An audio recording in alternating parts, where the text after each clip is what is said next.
இது இவருக்கு தேவையில்லாத வேலை. சரி, அவர் பேசுறாரு, டிஆர் பாலு வந்து நீங்க அதை பேசுறதுக்கு தகுதி இல்லைன்னு சொல்லி அவர் வார்ன் பண்றதுங்கிறது வந்து அது ஒரு பார்லிமெண்ட்ல ஒரு முக்கியமான விஷயம் நடக்கும்போது ஏற்படக்கூடிய ஒரு விவாதம். இது எல்லா இடங்களிலும் எல்லாருக்குமே சொல்லக்கூடிய ஒரு விஷயம். அப்படியே குரலை வந்து தமிழ்நாட்டு எம்பி தானே வந்து பேசி ஆகணும், அவங்க தானே அந்த குரலை எழுப்பி ஆகணும். அப்போ குரலை எழுப்பும் போது தமிழ்நாட்டு மக்களையே எதிராக மாற்றுகின்ற ஒரு வேலையை வந்துட்டு செய்வது வந்து எல்முருகன் வந்து சப்போர்ட் கூட நீங்க பண்ண வேண்டாம், நீங்க அமைதியா இருந்தாலே போதும். ஆனா அமைதியா கூட இல்லாம பேசுறவங்களை வந்து குறுக்கீடு செய்து அவர்களுக்கு இடையூறு ஏற்படுத்துவது வந்து தமிழ்நாட்டு மக்களுக்கு செய்யற மிகப்பெரிய துரோகம்.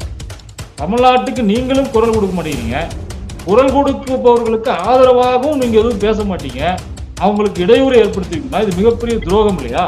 எல் முருகனை வச்சு ஒரு அரசியல் பண்ணலாம், அவரை வந்து கேவலப்படுத்திட்டாங்கன்னு சொல்லி ஒரு அரசியல் பண்ணா தமிழ்நாட்டு மக்கள் இழிச்சவாங்களா? இவங்க அரசியல் செய்யறதுக்கு என்ன வந்து எங்க சமூகம் தான் கிடைச்சதா? இவங்க அரசியல் செய்யணும்னா வேற ஏதாவது வந்து பேசட்டும். எல் முருகன் வந்து அருந்ததி சமுதாய மக்களுடைய விடுதலைக்காக என்ன பண்ணிருக்காரு சொல்லுங்க?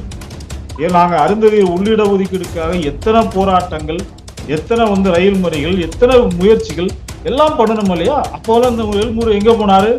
முன்னாள் மத்திய அமைச்சரும் அதிமுக கூட்டணியில் இருக்கக்கூடிய ஒரு தலைவருமான ஜி.கே. வாசன் வந்து தூது போயிட்டு இருக்காரு, 2 பேரையும் இணைச்சிடணும் அப்படிங்கிறதுக்காக தூது போயிட்டு இருக்காரு. விஜய் ரசிகர்கள், விஜய் கட்சியை சேர்ந்தவங்க அவங்க ஒரு நெருக்கடி கொடுத்து, இல்லைங்க நம்ம வந்து யாராவது ஒருத்தர் ஆதரிக்கணும் அப்படிங்கிற ஒரு நெருக்கடியை கொடுக்கணும், ஒரு கருத்தை உருவாக்கணும்.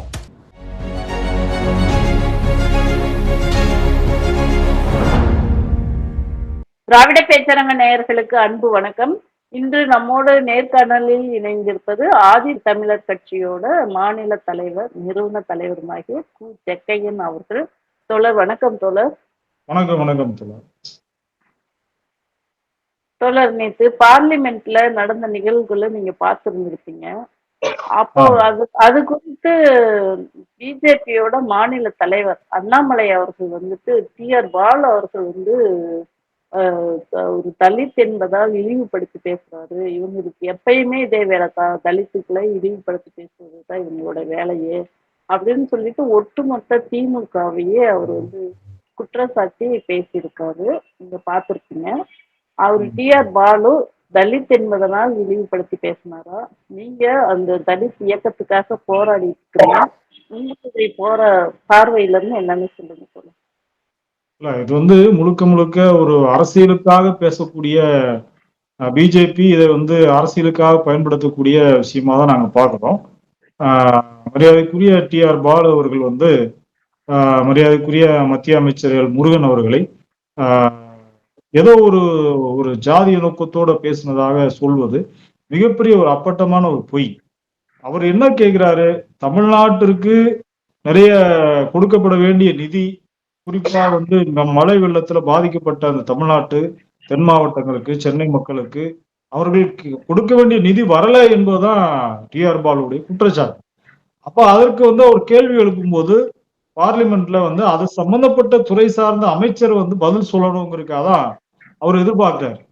ஆனா வந்து அவர் பேச்ச குறுக்கிட்டு எல் முருகன் வந்து எந்திரிச்சு வந்து அவர் பதில் சொல்றதுக்கு வந்து டிஆர் பாலுடைய பேச்சை வந்து குறுக்கிடுறாரு, அவர் பேச விடாம தடுக்கிறார். அப்ப டிஆர் பாலு வந்து என்ன சொல்றாரு? யூ ஆர் அன்ஃபிட் அப்படின்னு சொல்றாரு. ஏன் வந்து அவர் வந்து அன்ஃபிட், அதாவது தகுதி இல்லை உங்களுக்கு பேசுறதுக்கு அப்படின்னு சொல்றாரு. அப்ப ஏன் அந்த மாதிரி சொல்றாரு அப்படின்னா, தமிழ்நாட்டிலிருந்து வந்த ஒரு மத்திய அமைச்சரா நீங்க இருந்துகிட்டு தமிழ்நாட்டு மக்களுக்கு வந்து குறைந்தபட்சம் எதுவுமே செய்யாம இருக்கிற இந்த மத்திய அரசுக்கு சப்பக்கட்டு கட்டி கொண்டு அவங்களுக்கு வந்து ஆதரவா இருந்து கொண்டு நீங்கள் பேசுவது சரியான விஷயமா என்கிற ஒரு கேள்வியை வந்து அடிப்படையில தான் அவர் வந்து நீங்க பேசுறதுக்கு தகுதி இல்லை, நீங்க தமிழ்நாட்டில இருந்து வந்தவர்னா நீங்க தமிழ்நாட்டு மக்களுக்கு ஆதரவா இருக்கணும். தமிழ்நாட்டு மக்கள், தென் மாவட்ட மக்கள்லாம் வந்து மிகப்பெரிய கொடூரமான தாக்குதலுக்கு, ஏன்னா இதுவரைக்கும் வந்து கிட்டத்தட்ட ஒரு 150 ஆண்டுகளுக்கு முன்பு பெய்த மழை வெள்ளம், இதுவரைக்கும் இப்படிப்பட்ட ஒரு மழை வெள்ளம் வந்ததே கிடையாது தென் மாவட்டங்களில்.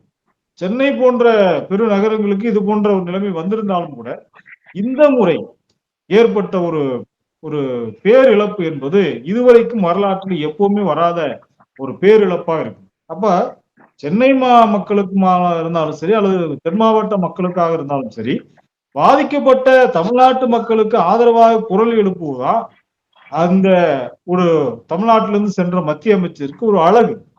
ஆனா அவர் ம். அதை பேசாம டி.ஆர். பாலுடைய பேச்சு வந்துடக்கூடாது, அவர் கேள்வி கேட்டுறக்கூடாது, அவர் கேள்வி கேட்டோம்னா அந்த செய்தி தமிழ்நாட்டு மக்களுக்கெல்லாம் பரவும், இது ஒரு பாராளுமன்ற தேர்தல் நடக்கிற ஒரு சமயம், அதனால அவர் கேள்வியே குரல் வலையை நெரிக்கிற மாதிரி அவர் கேள்வியே கேட்க கூடாதுங்கிற மாதிரி மத்திய அமைச்சர் முருகன் தலையிடுறார். இது இவருக்கு தேவையில்லாத வேலை. சரி, அவர் பேசுறாரு, டி.ஆர். பாலு நீங்க அதை பேசுறதுக்கு தகுதி இல்லைன்னு சொல்லி அவர் வார்ன் பண்றதுங்கிறது அது ஒரு பார்லிமெண்ட்ல ஒரு முக்கியமான விஷயம் நடக்கும்போது ஏற்படக்கூடிய ஒரு விவாதம். இது எல்லா இடங்களிலும் எல்லாருக்குமே சொல்லக்கூடிய ஒரு விஷயம் தான். ஆனா இதை இந்த கேள்வியை முதல்ல கேட்டது ஒரு தலித் எம்பி தானே, நம்ம ராசா தானே இந்த கேள்வியை முதல்ல கேட்டாரு. துணை ஆமா, கேள்வியை டி.ஆர். பாலு நிச்சயமா அவர் அவரு தான் ஒரு தலித். பேசுறாரு. அதற்கு இப்ப சரியான பதில் வராத ஒரு பட்சத்துல டி.ஆர். பாலு அதுக்கு மேலும் வலிமை சேர்க்கிறார். அப்போ அவர் தான் பார்லிமெண்ட்ல மிக முக்கியமான மைய உறுப்பினராக இருக்கிறார். நீண்ட கால அனுபவம் உள்ள ஒரு தலைவர். அந்த அடிப்படையில் அவர் கேட்கிறார். இது ஒரு நியாயமான ஒரு கேள்வி. தமிழ்நாட்டு மக்கள் உடைய குரலை தமிழ்நாட்டு எம்பி தானே பேசி ஆகணும். அவங்க தானே அந்த குரலை எழுப்பி ஆகணும். அப்போ குரலை எழுப்பும் போது தமிழ்நாட்டு மக்களையே எதிராக மாற்றுகின்ற ஒரு வேலையை செய்வது எந்த விதத்திலும் ஏற்புடையது.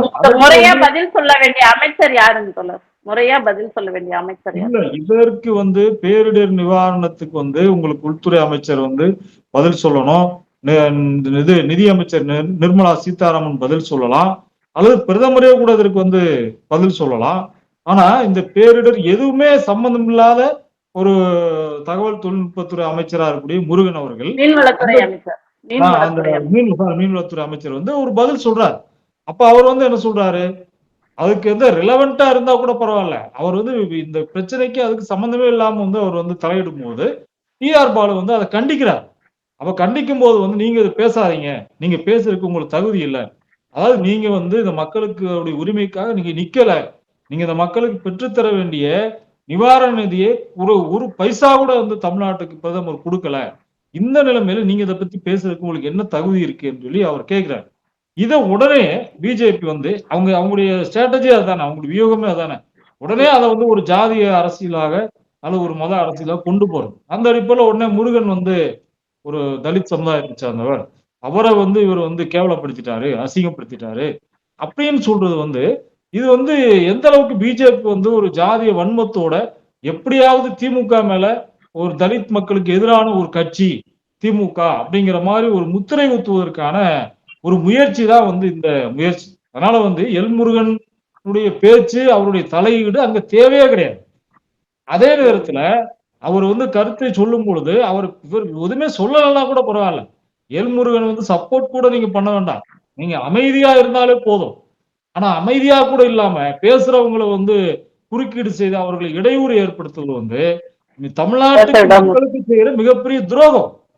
தமிழ்நாட்டுக்கு நீங்களும் குரல் கொடுக்க மாட்டேங்கிறீங்க, குரல் கொடுப்பவர்களுக்கு ஆதரவாகவும் நீங்க எதுவும் பேச மாட்டீங்க, அவங்களுக்கு இடையூறு ஏற்படுத்துவீங்கன்னா இது மிகப்பெரிய துரோகம் இல்லையா?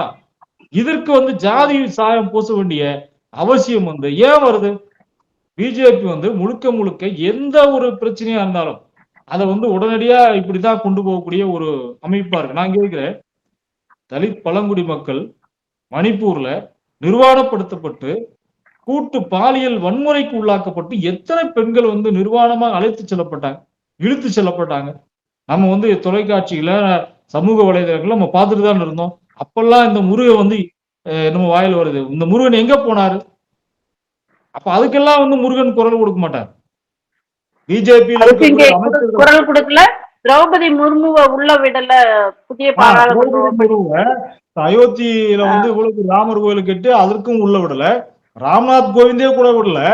அப்ப இதற்கெல்லாம் வாய் திறக்காதவர்கள் தமிழ்நாட்டில் நடந்த பல விஷயங்களுக்கு பிஜேபியினுடைய ஆட்சியில் இருக்கக்கூடியவங்களே செய்யக்கூடிய பல வன்முறைகளுக்கு, பல தீண்டாமை கொடுமைகளுக்கு எந்த ஒரு வாயும் பதிலளிக்காத எல் முருகன் இந்த பிரச்சனைக்கு உடனடியா அந்த பிரச்சனைக்கு அவர் ரியாக்ட் பண்றாருன்னா இது எவ்வளவு பெரிய ஒரு தமிழ்நாட்டு மக்களுக்கு செய்யக்கூடிய ஒரு துரோகம்ங்கிறத மக்கள் உணர்ந்திருக்காங்க, மக்கள் பார்த்துட்டு தான் இருக்கிறாங்க. இன்னைக்கு எல் முருகனை வச்சு ஒரு அரசியல் பண்ணலாம் அவரை வந்து கேவலப்படுத்திட்டாங்கன்னு சொல்லி ஒரு அரசியல் பண்ணா தமிழ்நாட்டு மக்கள் இழிச்சவாங்களா? தமிழ்நாட்டு மக்கள் ரொம்ப தெளிவா இருக்கிறாங்க. இன்னும் சொல்ல போனா அவங்களுடைய அஜெண்டாவே என்னன்னா, இன்னைக்கு வந்து தேவேந்திர குல வேளாளர் சமூகம் வந்து அரசியல் ரீதியா இன்னைக்கு அவங்களுக்கு வந்து சில அமைப்புகள் வலுவா இருக்கிறாங்க. ஆதி திராவிடர்களுக்கு அதே மாதிரி சில அமைப்புகள் வந்து வலுவா இருக்கிறாங்க. அருந்ததியர் மக்கள் வந்து இழிச்சவாங்க, அவங்கள வந்து ஏமாத்திரலாம் அப்படின்னு நினைச்சுதான் இந்த கணக்கெல்லாம் அவங்க போடுறாங்க. ஆனா உண்மையாகவே அருந்ததியர் மக்கள் இப்பதான் ரொம்ப தெளிவா இருக்கிறாங்க. இப்பதான் யார் எதிரி யார் நண்பன் என்பதை தெளிவாக உணர்ந்து இன்றைக்கு அருந்ததியர் மக்கள் தொடர்ந்து வந்து திராவிட மாடல் அரசுக்கு ஆதரவா இருக்கிறாங்க. கடந்த சட்டமன்ற தேர்தலில் டைம்ஸ் ஆஃப் இந்தியாவுடைய புள்ளி விவரம் என்ன சொல்லுகிறது? அது வந்து கிட்டத்தட்ட ஒவ்வொரு சமூக வாரியான ஓட்டு வங்கி எந்த அளவுக்கு வந்து திமுக கூட்டணிக்கு எவ்வளவு வந்துச்சு, அதிமுக கூட்டணிக்கு எவ்வளவு வந்துச்சு அப்படிங்கிற பத்தி டைம்ஸ் ஆஃப் இந்தியா, ஹிந்து இது மாதிரி நாளிதழ்கள்லாம் வந்து செய்தி வெளியிட்டாங்க. அதுல அருந்ததியர் சமுதாய மக்கள் கிட்டத்தட்ட 68% பேர் திமுக கூட்டணிக்கு தான், திராவிட மாடல் அரசுக்கு தான் வாக்களிச்சிருக்கிறாங்க என்கிற செய்தி வந்து ரொம்ப உண்மையாவே வந்து ஒரு மிகப்பெரிய ஒரு செய்தி. ஏன்னா காலம் காலமாக எம்ஜிஆர் பின்னாடி போய் கொண்டிருந்த இரட்டை இலை என்கிற அந்த சின்னத்தின் மீது மோகம் கொண்டு இருந்த எம்ஜிஆர் மதுரை வீரனா நடிச்சார் என்பதற்காகவே இரட்டை இலைக்கு பின்னாடி இருந்த அருந்ததியர் மக்கள் இன்றைக்கு எங்களை போன்ற தலைவர்கள் வந்ததற்கு பிறகு எங்களை போன்ற இயக்கங்கள் வலுவாக அம்பேத்கரையும் பெரியாரையும் இன்றைக்கு பேசக்கூடிய இந்த ஒரு களத்துல ஒரு திராவிட சிந்தனைகள், திராவிட ஒரு சித்தாந்தம் வந்து இன்னைக்கு வலுவாக மக்கள் மத்தியில கால் ஒன்று இருக்குது. அப்படிப்பட்ட ஒரு நிலைமையில இந்த மக்களை ஏமாற்றி விடலாம், இதை வைத்து அரசியல் செய்து விடலாம் என்று பிஜேபி நினைத்தால் அது அவர்களுடைய முட்டாள்தனம். பிஜேபியுடைய முட்டாள்தனம். இதை வந்து பேசாமே அவங்க இருந்தா கூட கம்முன்னு இருக்கும். இந்த இஷ்யூ இவ்வளவு தூரம் வந்திருக்காரு. இப்ப என்னன்னா பிஜேபியில இருந்து ஒரே ஒரு மத்திய அமைச்சர் தான் இருக்காரு தமிழ்நாட்டில். இந்த மத்திய அமைச்சர் கூட எதுவுமே பேசல. அவர் பேசலன்னா கூட பரவாயில்ல, அவர் பேசுறவங்களுக்கு இடையூறா இருக்காருங்கிற செய்தி காட்டு தீ மாதிரி இன்னைக்கு போயிட்டு இருக்கு. அது மட்டும் இல்ல, இந்த மாதிரி கேள்வி கேட்டாலே அவங்கள வச்சு ஒரு ஜாதி அரசியல் பண்ணக்கூடிய ஒரு மிக மோசமான இழிவான ஒரு அரசியலை வந்து பிஜேபி அமைப்பு, சங் பரிவார் அமைப்புகள் தொடர்ந்து முன்னெடுக்க வந்து இதுக்கு போய் பயன்படுத்திக்கிறது அந்த சமூகத்துக்கு தானே அவமானமா இருக்கும். சமூகத்துக்கே அவமானம். அதான் நான் சொல்றேன். அதாவது வந்து இவங்க அரசியல் செய்யறதுக்கு என்ன வந்து எங்க சமூகம் தான் கிடைச்சதா? இவங்க அரசியல் செய்யணும்னா வேற ஏதாவது வந்து பேசட்டும். எல் முருகன் வந்து அருந்ததியர் சமுதாய மக்களுடைய விடுதலைக்காக என்ன பண்ணிருக்காரு சொல்லுங்க. ஏன் நாங்க அருந்ததியர் உள்ளிட ஒதுக்கீடுக்காக எத்தனை போராட்டங்கள், எத்தனை வந்து ரயில் முறைகள், எத்தனை முயற்சிகள் எல்லாம் பண்ணணும் இல்லையா? அப்போல இந்த எல் முருகன் எங்க போனாரு? ஒதுக்கீடு 3% திமுக தலைவர் கலைஞர் தானே கொடுத்தாரு அருந்ததியர் மக்களுக்கு. ஆமா, உள்ஒதுக்கீடு கலைஞர் அவர்கள் ஆட்சியில் இருக்கும் போது எங்களை போன்ற அமைப்புகள் நாங்கள் வைத்த கோரிக்கையை ஏற்றுக்கொண்டு கலைஞர் அவர்களுடைய முயற்சியில தான் இந்த உள்ஒதுக்கீடு என்பது 3% இடஒதுக்கீடு என்பது அளிக்கப்பட்டது. இன்றைக்கு அது வந்ததற்கு பிறகு ஒரு மிகப்பெரிய மாற்றம் இந்த சமூகத்துல வந்து இன்னைக்கு வந்திருக்கு. ஒரே ஒரு உதாரணம், தமிழ்நாடு முழுவதும் கல்வி நிலையங்கள்ல மருத்துவ படிப்புகள்ல வெறுமனே 7 பேர் மட்டும்தான் ஒரு ஆண்டுக்கு செல்ல முடியும். உள்ஒதுக்கீடு வந்த பிறகு இன்றைக்கு 70 பேர் போறாங்க. அருந்ததியர் சமுதாயத்திலிருந்து தமிழ்நாட்டில் 70 பேர் போறாங்க. கடந்த உள்ஒதுக்கீடு 2009 கொடுக்கப்பட்டது. இன்னைக்கு பாருங்க, ஒரு 13-14 ஆண்டுகள் ஆயிடுச்சு. இதுல கிட்டத்தட்ட 1200 பேர் 1300 பேர் இன்றைக்கு எம்பிபிஎஸ் வந்திருக்காங்க. அப்படி அருந்ததியர் மக்களுக்காக உள்ஒதுக்கீடு மட்டுமல்ல, ஒண்டி வீரன், சுதந்திர போராட்ட வீரர் ஒண்டி வீரனுக்கு மணிமண்டபம் அமைச்சது, அருந்ததியர் சமுதாயத்தை சேர்ந்த ஒரு மிகப்பெரிய வீர பெண்மணி, வீர மங்கை குயிலி அவர்களுக்கு வந்து நாங்கள் மணிமண்டபம் அமைப்போம்னு சொல்லி இன்றைக்கு முதலமைச்சர் ஸ்டாலின் அவர்கள் அறிவிச்சிருக்கிறாங்க. அதே மாதிரி ஈரோட்ல தீரன் சின்னமலையுடைய படைத்தளபதியாக இருந்த பொல்லானவர்களுக்கு நாங்கள் மணிமண்டபம் அமைத்து அவருடைய வீரத்தை போற்றுவோம் என்று முதலமைச்சர் அறிவிச்சிருக்காங்க. இது மாதிரி எண்ணற்ற அறிவிப்புகள், எத்தனையோ அறிவிப்புகள் இந்த மக்களுக்காக, இந்த மக்களுடைய வரலாற்றுகளை மீட்டெடுப்பதற்கான முயற்சிகளை, எவ்வளவு முயற்சிகளை திமுக அரசு தான் செஞ்சிருக்கு. கேட்கிறேன், பிஜேபியை சேர்ந்த அரசு இதுவரைக்கும் என்ன பண்ணிட்டு இருக்கு? இன்றைக்கு உச்ச நீதிமன்றத்துல இன்றைக்கு கூட அருந்ததியர் மக்களுக்கான உள்ஒதுக்கீடு சம்பந்தமான ஒரு விசாரணை போயிட்டு இருக்கு. அதுல பிஜேபி அரசு அருந்ததியர் மக்களுக்கு எதிராக நிக்குது. இதுல எல்லாம் வந்து பிஜேபியுடைய முகத்திரையை நாங்க பார்த்து கொண்டுதான் இருக்கிறோம். எல் முருகன் வந்து தேசிய தாழ்த்தப்பட்டோர் ஆணையத்துடைய தலைவராக இருக்கும் பொழுது மேட்டுப்பாளையத்திலேயே 17 பேர் தீண்டாமை சோறுனால பாதிக்கப்பட்டு 17 பேர் வந்து படுகொலையாகி கொல்லப்பட்டார்கள். அதை செய்தது ஒரு சங் பரிவார அமைப்பை சார்ந்த ஒரு பிஜேபியினுடைய ஆதரவாளர். அந்த ஆதரவாளர்களை கண்டிக்கிறதுக்கு துப்புள்ள எல்முருகனுக்கு. அப்பெல்லாம் வந்து தீண்டாமைச்சுவர்னு சொல்லி நாங்க வந்து போராடும் பொழுது, இது தீண்டாமைச்சுவரே இல்ல, இது மழையினால வந்து இடிஞ்சு விழுந்துருச்சு, இது தீண்டாமைச்சுவரே இல்லைன்னு பேசினவர் தான் எல்முருகன். இன்றைக்கு அவர் வந்து அருந்தைய சமுதாயத்துக்கு என்னமோ பெருசா தியாகம் பண்ணிட்டது மாதிரி, அவரை வந்து ஜாதியை சொல்லி கேவலமா பேசிட்டோங்கிற மாதிரி பிஜேபி கட்சிக்காரன் கத்துறது வந்து இந்த அரசியல் அருந்ததியர் மக்கள் மட்டுமல்ல, ஒடுக்கப்பட்ட மக்கள் இந்தியா முழுவதும் பார்த்துட்டு தான் இருக்காங்க. இவங்களுடைய அட்டூழியங்களை, இவங்களுடைய மிகப்பெரிய இழிவான அரசியலை பார்த்துட்டு தான் இருக்காங்க. யாரும் சொல்ல போக மாட்டாங்க. அதனால எல்முருகன் விஷயத்துல டி.ஆர். பாலு அவர்கள் பேசியது 100க்கு 100 அது ஒரு பார்லிமெண்ட்ல நடந்தப்பட்ட ஒரு வாக்குவாதம். ஒரு ஆளுங்கட்சிக்கு மக்கள் நன்மைக்காக பேசினாரு. நிதி அந்த வரணுன்றதுக்காக தன்மையில வந்து பேசுறாரு. ஆனால் அதை பத்தி எந்த விதமான ஒரு குற்ற உணர்ச்சி இல்லாம, அதை பத்தி தமிழ்நாட்டு மக்களுக்கு ஒரு சிறு அளவு கூட, ஒரு பைசா கூட நம்ம நிதி கொடுக்கலையே என்கிற குற்ற உணர்ச்சி கொஞ்சம் கூட பிஜேபியினருக்கோ, ஆளுகின்ற பிரதமருக்கோ, அமைச்சர்களுக்கோ யாருக்குமே இல்லை. அதனால அதை மறைப்பதற்காக, அந்த நிவாரண நிதியை கொடுக்கவில்லை என்கிற கருத்தை மறைப்பதற்காக அவர்கள் வந்து என்ன செய்றாங்க, இப்படி ஒரு பிரச்சனை, ஜாதி பிரச்சனை, வேல்முருகனை வந்து ஜாதி சொல்லி பேசிட்டாங்க அப்படிங்கிற மாதிரியான ஒரு ஒரு தோற்றத்தை ஏற்படுத்த விரும்புறாங்க. ஆனா மக்கள் தெளிவாக இருக்கிறாங்க. எல் முருகனே நீலகிரி தொகுதியில இந்த தேர்தல் நிக்கிறதுக்கு வாய்ப்பு இருக்கு. ஒருவேளை நின்றால் படுதோல்வி அடைவார். அருந்ததியர் மக்களே அவர்களை வந்து புறமுதுகிட்டு ஓட வைப்பார்கள் என்பதுதான் உண்மை. நல்லது சொல்லுது. இப்போ தமிழ்நாட்டுல பார்லிமெண்ட் வந்துட்டு இந்தியா முழுசும் தேர்தல் நடக்க இருக்க போகுது. 2024 விரைவில் தேர்தல் கமிஷன் தேதி அறிவிக்க போகுது. தமிழ்நாட்டோட கூட்டணி நிலவரம் எப்படி இருக்கு? திமுக கூட்டணி ஒரு பக்கம் ஸ்ட்ராங்கா இருக்குது. எதிர்க்கட்சிகள் என்ன நிலைமையில இருக்கு என்னன்னு ஒண்ணுமே புரியாத நிலைமையா இருக்கு. அது குறித்து நீங்க கொஞ்சம் சொல்லுங்க. திமுகவினுடைய கூட்டணி தமிழ்நாட்டை பொறுத்த மட்டும் எந்த விதமான ஒரு சிறு சிராய்ப்பு கூட இல்லாமல் ரொம்ப வலுவாக, இன்னும் சொல்ல போனால் புதிய சில சக்திகள் கூட திமுகவுக்கு வந்து இன்றைக்கு ஆதரவாக நிற்கக்கூடிய ஒரு சூழ்நிலையை நம்ம பார்க்கிறோம். அதே நேரத்துல அதிமுக இன்றைக்கு கூட்டணிக்கு யாராவது வரமாட்டாங்களா அப்படின்னு அவங்க வந்து வாசலை திறந்து வச்சுக்கிட்டு காத்துட்டு கிடக்குறாங்க. ஒருத்தரும் போறதுக்கு வந்து ஆள் கிடையாது. அதிமுகவில் இருந்து பிஜேபி வெளியேற்றியதற்கு பிறகு பிஜேபி நிலைமை மிக மோசமாக பரிதாபமா இருக்கு. அவங்க நினைச்சாங்க எப்படியாவது எடப்பாடி தலையில ஏறி உட்கார்ந்து எப்படியாவது நம்ம வந்து ஒரு 10 சீட்டு வந்துடலாம், திமுக வந்து தோற்கடிச்சிடலாம், திமுக வாஷ் அவுட் பண்ணிடலாம் அப்படின்னு எல்லாம் அவங்க நினைச்சாங்க. ஆனால் இந்த விஷயத்தை பொறுத்த மட்டும் எடப்பாடி அவர்கள் வந்து பிஜேபி வந்து எங்களுக்கு தேவையில்லாத ஒரு லக்கேஜ், நாங்க அதை கழட்டி விடுறோம் அப்படின்னு சொல்லி கழட்டி விட்டாங்க. ஆனால் இது வந்து ஒரு நிலையான ஒரு கழட்டி விடுதுன்னு நாங்க நம்பல. இது வந்து ஒரு தேர்தல் நேரத்துல ஒரு ஏற்படக்கூடிய ஒரு சூழ்ச்சியாக தான் நாங்க பாக்குறோம். இதை வந்து வரக்கூடிய பாராளுமன்ற தேர்தலுக்கு முன்பாக நீங்க வேணா பாருங்க, அதிமுகவும் பிஜேபியும் மறுபடியும் இணையதற்கான வாய்ப்புகள் இருக்கு. அந்த பேச்சுவார்த்தைகள் நடந்துட்டு தான் இருக்கு. சமீபத்துல கூட முன்னாள் மத்திய அமைச்சரும் இந்த அதிமுக கூட்டணியில் இருக்கக்கூடிய ஒரு தலைவருமான ஜி.கே. வாசன் வந்து தூது போயிட்டு இருக்காரு. 2 பேரையும் இணைச்சிடணும் அப்படிங்கிறதுக்காக தூது போயிட்டு இருக்காரு. ஆனால் ஒருவேளை மீண்டும் இணைந்தால் அதிமுக தொண்டர்களே எடப்பாடி பழனிசாமி ஏற்றுக்கொள்ள மாட்டார்கள். எடப்பாடி பழனிசாமி மிகப்பெரிய படுதோல்வி அடைவார். அதுதான் உண்மை.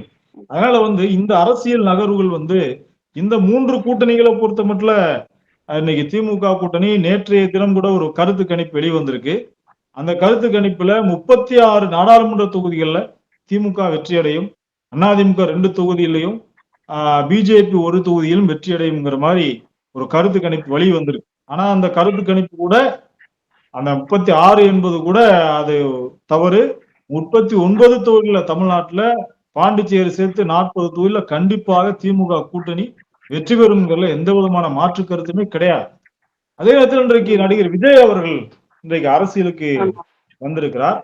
இந்த விஜய் அவர்களுடைய அரசியல்ல வந்து இன்னைக்கு வந்து இவரை வச்சு ஏதாவது ஒரு கேம் பண்ணலாம், எப்படியாவது கடைசி நேரத்துல அவரை வந்து நம்ம வந்து வழிக்கு கொண்டு வந்துடலாம் அப்படிங்கிற மாதிரி பிஜேபி நினைக்குது. அவரும் அதுக்கு ஏற்றார் போல இப்போ ஒரு கட்சியை அறிவிச்சிருக்காரு. உண்மையாவே அவர் வந்து ஒருத்தர் கட்சி அறிவிச்சா என்ன நடக்கும்? இந்த தேர்தலை போட்டியிடுற மாதிரி இருந்தா அவர் கட்சி அறிவிக்கலாம்.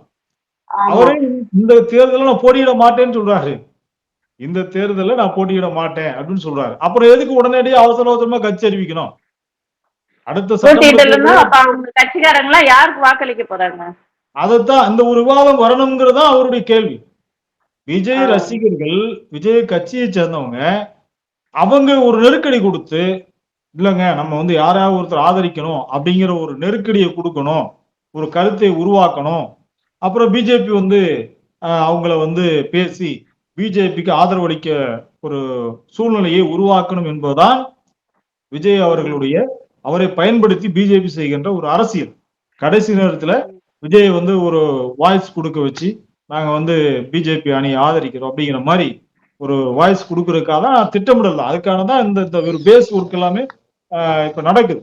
அதனால இது வந்து நமக்கு நம்மளை பொறுத்த மட்டும் வந்து முழுக்க முழுக்க விஜயனுடைய அரசியல் என்பது முழுக்க முழுக்க ஒரு சூழ்ச்சியான ஒரு நோக்கத்தோட பிஜேபிக்கு ஆதரவாக இருக்கக்கூடிய ஒரு நிலைமையை விஜய் எடுக்கணும் என்பதற்காக. ஏன்னா உங்களுக்கே தெரியும், ஐடி ரெய்டு வருது, ஏகப்பட்ட ரெய்டு வருது.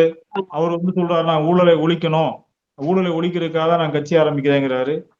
அது நிறைய விவாதங்கள் போயிட்டு இருக்கு. முதல்ல ஊழலை ஒழிக்கணும்னா சினிமா நடிகர்கள் நல்ல பணமா வாங்கிக்கிறாங்க, அது வந்து அக்கௌண்ட்ல வந்துடும், நல்லா தெரியும். அப்புறம் அக்கௌண்ட்டுக்கே தெரியாம கள்ளப்பணமா ஒரு பக்கம் வரும். முதல்ல அதையாவது ஒழிக்க முடியுமா? முதல்ல விஜய் வந்து அந்த மாதிரி வந்து வாங்காம இருப்பாரா? அப்ப அதை கூட வாங்காம அதை கூட ஒழிக்க முடியாது. அதனால இது வந்து விஜய் வந்து பேசக்கூடிய அவருக்கு என்ன கருத்தியலான சித்தாந்தம் இருக்கு? நிறைய பேர் சொல்றாங்க எம்ஜிஆர் மாதிரி அவர் வந்து வந்துருவாரு, எம்ஜிஆருக்கு வந்து இருந்த அந்த ஒரு ஈர்ப்பு இருக்கு அப்படின்னு சொல்றாங்க. எம்ஜிஆர் என்பவர் ஒரு எடுத்த உடனே ஒரு கட்சிக்கு வந்துடல. அவர் திமுகல பயணம் செய்தார். 18 வருஷம். அவர் வந்து திமுக 18 ஆண்டுகள் வந்து அவர் வந்து திமுகவுல இருந்து திமுக கட்சிக்காக பிரச்சாரம் செய்து பல்வேறு இடங்களில் கூட்டங்கள் நடத்தி ஒரு நிர்வாகத்தை எப்படி நடத்தணும் என்கிற ஒரு அருமையான அனுபவம் வந்து எம்ஜிஆருக்கு இருந்தது. இன்னும் சொல்ல போனா அண்ணாதுரை அவர்கள் மறைவுக்கு பிறகு கலைஞர் அவர்களை தலைவராக வருவதற்கு எம்ஜிஆர் வந்து மிகப்பெரிய அளவுல லாபி பண்ணார்.